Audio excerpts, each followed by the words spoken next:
Hi everyone, thank you for joining today. My name is Holly Jane Howell and I'm an ECD advisor at Save UK. Today we're going to be talking about storytelling. But before we start, I want to say a big thank you to all the positive feedback we've had about the last video about interactive reading. I hear that lots of people have watched it and lots of people have been putting the things that we discussed into practice, which is fantastic. If you ever need a hard copy of these videos, please do reach out to me. I'll leave my email address in the comments below. Please do reach out anytime. So, storytelling. The main thing about storytelling is that you don't necessarily need a book to be able to do that. There are lots of wonderful cultural stories that you can tell, folklore, traditional stories, fairy tales, or it could just be inspirational. Some of my favourites are just narrating what you're doing with the child and making the child a centre of the story. So have a think about some of the famous stories, and maybe they're slightly different in your context, but for me it would be things like Hans Christian Andersen, The Ugly Duckling. It might be Aesop's Fables, and the story of Town Mouse and Country Mouse. Or it might be something like the Brothers Grimm and some of their darker fairy tales, particularly Hansel and Gretel. So if you're unfamiliar with any of those, please feel free to Google them online. But likewise, there will always be other stories that are significant in your contexts. So today we're also having a special guest with us. My sister-in-law Suzanne will also be joining, and she'll be demoing some of the activities that you can do during storytelling with her 3-week-old baby Joshua and her 2-year-old son Noah. Okay, what is the difference between reading and storytelling? So you might want to think of reading as when we use a book, when we're following the written words written on the page, and we're using those techniques of interactive reading that we talked about last time. So asking our children questions, pointing out the keywords, acting some of the bits out, all those different techniques that we used last time. Storytelling, which is what we're talking about today in this video, is when we use our voices, sometimes props, to tell a story. It doesn't necessarily have to involve a physical book. But why is storytelling important? So storytelling is often rooted in culture and can help your child learn morals, learn sort of the behaviours that are appropriate in your culture. It might be a faith-based story or a religious story. It could be a fantasy, or it might cement hopes and dreams for your child about the future. Or some of my favourite are just a day in the life stories, where you can narrate what the child is doing as they're doing it and make a story about it.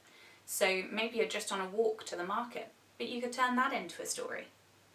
So storytelling promotes local culture and can help to instill good values in children. Storytelling also helps bonding opportunities between caregivers and children, so it's about that special one-on-one time. Also introduces new vocabulary, particularly if you repeat some of those keywords. And it's important to name some of those things like numbers, colours, object names, so that you're broadening your child's vocabulary. That means it's also a learning opportunity. And storytelling supports children's listening skills. So you can recap with questions like, where did the little plane go in the garden? Or what were the things that baby Joshua smelt in the garden? And storytelling supports children's socio-emotional development as well as their cognitive and linguistic. So scientists have found that children who are told stories show more empathy and are better at recognising that different people hold different opinions and preferences. How do I tell a story though? My first tip is keep it simple. Have a maximum of 2 characters or 1 character. Have a simple objective. Remember, it doesn't need to be a complex story. Keep it short. Have a series of openers that you feel comfortable with. Once upon a time, on a hot summer's day, it was a quiet day in London. Or maybe the name of the place where you live. or at the top of the highest mountain, or at the top of the biggest building, or baby Joshua was the cleverest baby in all of the village, and use your child's name as part of the story. My other tip is use different voices for different characters. So say for example, if I had a bear as part of my story, he might have a deep, gruff bear voice. Or if I was doing a story about a mouse, I might have a squeaky, squeaky mouse voice. So that also helps to engage your child and maintain their attention, but it's also a nice way of helping the child to distinguish between different characters. My other tip, repeat, repeat, repeat key concepts, exactly like we did in the last tutorial. And use an event from your child's day to tell the story. Help make them the centre of the child. Helps them to be able to relate to it and learn some of those key concepts quicker. If possible, use sensory cues to help your child follow the story.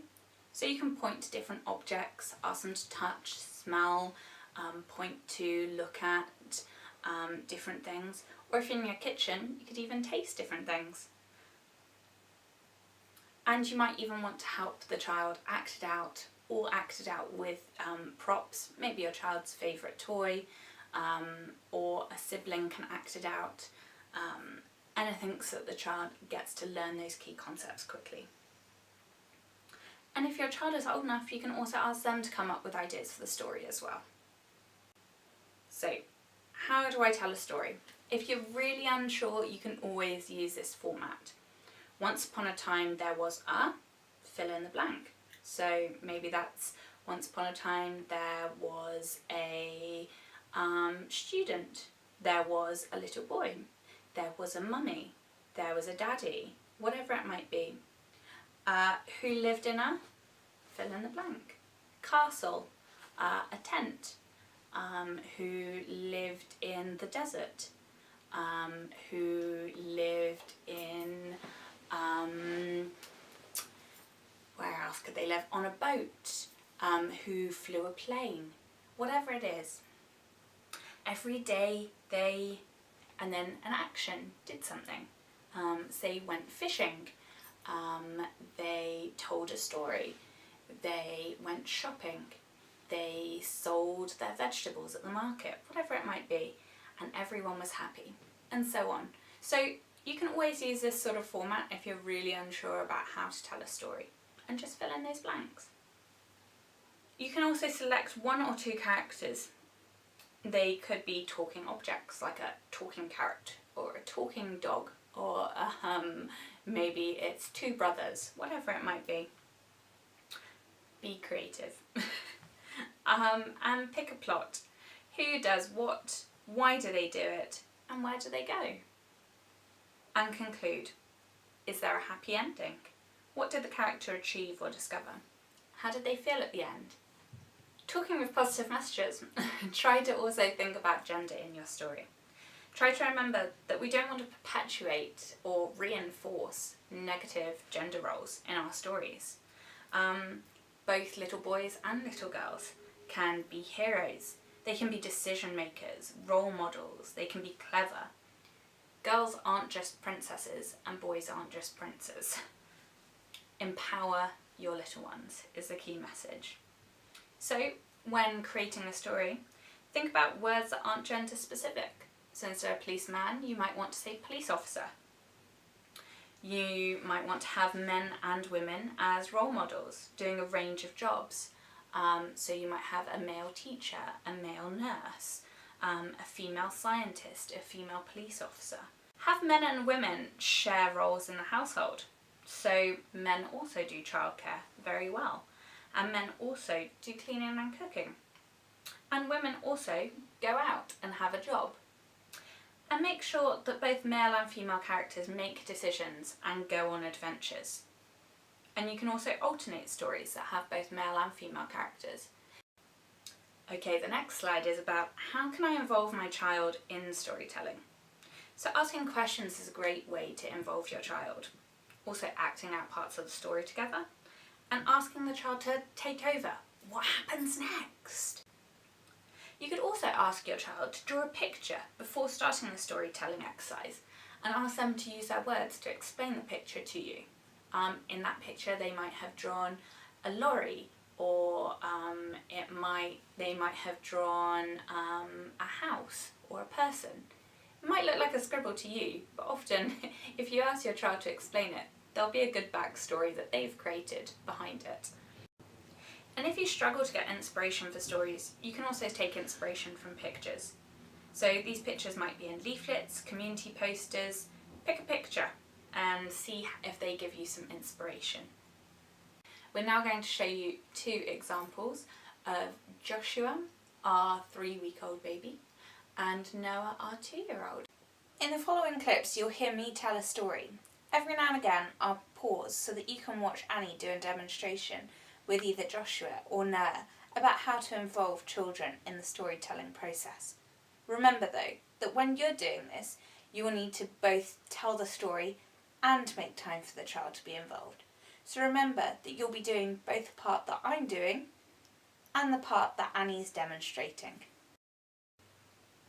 Okay, so first we're going to talk about storytelling with very young children. So as I said, Joshua is just 3 weeks old, and likewise you might be working with caregivers who have children that are only a couple of months or a couple of weeks old. So what were the main tips that I gave to Suzanne when preparing for this demo? First one is make sure it's a really sensory experience for Joshua. If you're talking about something in the story, make that something that he can see, make that something he can touch. Make sure that you do it several times, so maybe Mummy touched it, then Joshua touched it. Use words that are familiar to Joshua, so words like Mummy, his brother's name Noah, or his name Joshua, and try to put Josh at the centre of the story. And lastly, keep it short. They're only little, keep it to about 1 minute. So, this is a story that Annie is telling with Joshua. So now I'm going to tell you a story, and Annie is going to show you how to do some of the trickier bits with baby Joshua and examples. So, the story that we're going to tell is baby Joshua and his big adventure in the garden. So you can see that I've already started to change my voice and getting into story time mode. Children respond more if there's repetition, if you're making eye contact with them, and if you're going at a pace that is appropriate for a nice relaxing story. So slow it down a bit. So the story of baby Joshua and his big adventure. Baby Joshua was going on a walk in the garden. He had walked all around the garden with Mummy, but now baby Joshua was ready for a big adventure. He was going to see all the different things in the garden and touch all the different things in the garden. First of all, baby Joshua and Mummy came across a big flower. Baby Joshua could smell the flower, he saw the flower, and Mummy helped him to touch the flower.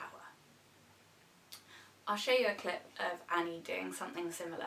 So she really helps to make this a sensory experience for baby Joshua, and I hope you'll like some of his reactions as well. You can see that he's really enjoying it despite only being 3 weeks. This can be done with any age child. So we're going to have story time with Joshua now. Let's go for a walk around the garden. First we're going to see this pretty flower. Mummy's going to smell it with her nose. Can you smell it? Oh, you're smiling at that. So I hope you enjoyed those examples from Annie and Josh. Next part of the story. So baby Joshua had seen one big flower in the garden. He'd touched it and he'd smelt it. Oh, it smelled so nice. Next, baby Joshua and Mummy walked a little bit further. They saw a big plant in the garden, and baby Joshua touched the plant and smelt the plant and looked at the plant, and Mummy helped him. And then I'll show you another clip of how Annie lets baby Joshua engage with it in the garden. Carry on walking. and we can hear the crunchy gravel. Can you hear that? This is a nice soft plant. Mummy's going to touch it with her fingers. Here you go. Can you feel that? Can you see it with your eyes? Look at that. And finally, baby Joshua by now had seen the flower that he smelt. He'd seen the plant that he'd touched. And now he was going to see the biggest thing in the garden. He was going to look at the big tree in the middle of the garden. Mummy helped baby Joshua over to the big tree, and they looked up through the branches, and they could see the sky together, and they could touch the bark of the tree. "Isn't it rough?" said Mummy. Can you see the tall tree? It's so high up and got lots of leaves. Mummy's going to touch it with her fingers. Here we go. Let's lift you up so you can feel the tree too. Yeah, does that feel rough with your fingers? By now, baby Joshua had seen the flowers, the plant, and the tree. He had been on a big adventure, but now it was time for a nap. Good night, baby Joshua. Now it's time to go to sleep. Night night. So now it's time for story time with Noah, our 2-year-old.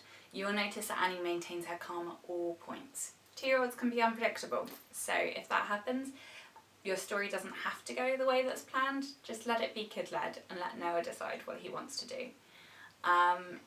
You'll also notice that in this story we're using a prop. So we're using an aeroplane because that's Noah's favourite toy at the moment. Likewise, you could use your children's favourite toys. If you don't have any toys, you can always make homemade toys from everyday materials. Say for example, you could tell a story about a music band and use pots and pans from the kitchen to turn them upside down and bang them like they're drums. So whether you're using props or not using props, there's always a story to be told. So this is Noah's story about the big aeroplane. There once was a big aeroplane, Noah's favourite aeroplane.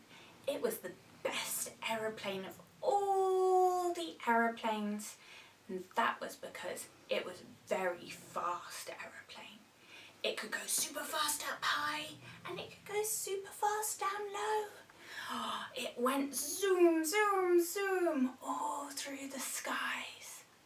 So here's a clip now of Annie telling that part of the story and encouraging Noah to also hold the aeroplane up high and hold it down low. So as Noah's getting to 2 years old, we're starting to introduce more prepositions and make them more pronounced in our speech. So whether it's in, on, under, or some of the key words like up high, down low, so he's starting to understand those key terms. Where's the aeroplane going to go? Shall we let him fly really high? Up in the air. Noah, put him up in the air. Up high, that's it. Then fly, fly, fly. Into the bucket. Can we put the aeroplane in the bucket? Shall we drop him? Oh, cover him up. Where's the aeroplane gone? Can you find the aeroplane? Yeah, Noah found him under the bucket. Well done. The big aeroplane had an important journey. It had to take a package all the way around the garden. It was a very important package. Noah, the pilot, was going to help on this important journey. So the big plane went under the chair, it went round the pole, and it had to find a place to land. Noah was going to help the little plane. And this is an example of Annie encouraging Noah to guide the plane round the garden. So take a pause in their storytelling for the child to be actively involved. Mummy's going to put the aeroplane underneath the chair. Got to fly low. Vroom, vroom, vroom, fly. Whoosh. Loop the loop. Can Noah put him under the chair? Under the chair. Can you get him to go under there? Oh, well done. All the way under. What are you doing, Noah? What are you doing? There. Where's the aeroplane? There. The aeroplane's under the chair. Awesome. Well done. Now we're going to put the aeroplane Up. flying high. He's going on a long journey. And he's going to go all the way around Mummy. Fly, fly, fly, round, round, round. Can you put... Oh, should we put the aeroplane around the stick? Can you go around the stick? Whee! Bye. Well done. Where's the aeroplane going to land? You choose somewhere for the aeroplane to land. There. Now let's finish our story. The big plane had gone on its important journey.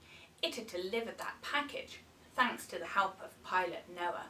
It had gone round the garden, under the chair, round the pole, and landed in the garden. Thank you, little plane. Mission accomplished. The end. I hope you enjoyed watching those demonstrations from Annie, Noah and Josh. Remember, when you're doing this yourself, you'll be both telling the story, like I was, and pausing and making opportunities for the child to be involved.